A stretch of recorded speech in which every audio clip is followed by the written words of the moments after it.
All right, here we're in our second pin of Hampshire Gilts in the 72 litters. We've got 72, 11, 13, and 17, lots 20, 21, and 22. Sired by Eduardo on a Click 285 Heimer sow. Our foundation sow, we've kept her and her daughters and building around them. Full sibs we fed this summer. Brantley had a couple gilts there that we showed very successfully this winter.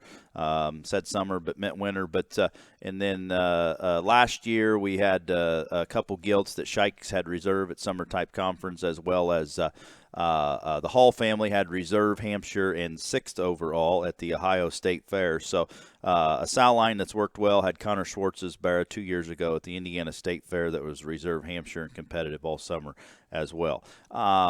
We like this litter a great deal, and we think that very high end in terms of the way they feed. We fed all the full sibs this winter, and also full sibs to the Stevenson Barra, fourth overall champion Hampshire at Perry, as well as Riley Hayden's reserve Hamp at the Breeders' Cup. So two Barras that were awfully good, and these gilts fed awesome. We're going to start with the Dash 11. As we can tell, she is an off-belted gilt in terms of her white on her hind leg. She carries a pedigree. She can show as a purebred Hampshire in the market setting, and I guess jackpot setting might allow you to do that. Another option now that's open by the NSR would be the purebred influence class. I think this gilt here would darn sure be very, very competitive in that, and then still have a paper to make purebreds on down the way. If you've got a market setting, she darn sure could show in that as a papered hog as well.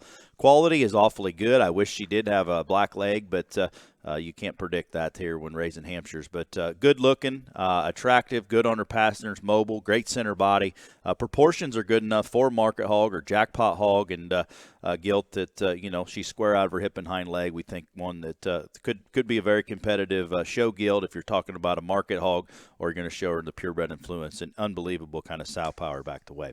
The Dash 13 gilt is one that's always caught our eye in terms of her immaturity and her look. And after feeding the full sibs, we had a competitive gilt all winter before she got injured. This gilt and another one there, the Dash 10, are very similar to her. Just middle of the road, but the right things. Proportions are good, angles are good, shape's good, not ate up with muscle yet, not a big, tall, gangly one by any means.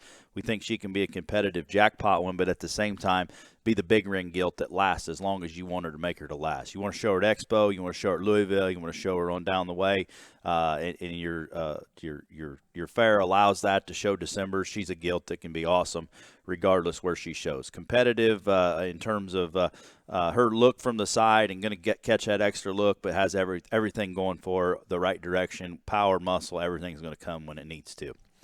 And that is lot 21, 7213. 7217 is lot 22. Anybody knows our notching system? She is short underlined, so she's notched as 17. Dr. Hendrickson did fix her. She had a little navel skin there that we fixed a week ago today. We've got her fixed. Fully guarantee her. A similar situation as our white-legged gilt. She cannot show in a purebred gilt setting. She can show as a purebred market hog. She does carry paper. She can her offspring will be able to be registered, as well as she can show in the purebred influence class. But that gilt there is awfully good. I wish she did have one more on the side of her underline, because she's the right kind of Hampshire gilt. Loose, flexible, square, good looking, shape, muscle, awesome hip and hind leg, and we think a competitive gilt. If you want a jackpot her, I don't think that's going to be any issue, because she will show as a Hampshire, and then you could show her in the influence class or a crossbred or whatever. If you've got a market setting, that gilt can be competitive for a purebred regardless where she goes, with a great future of making her a sow at the same time.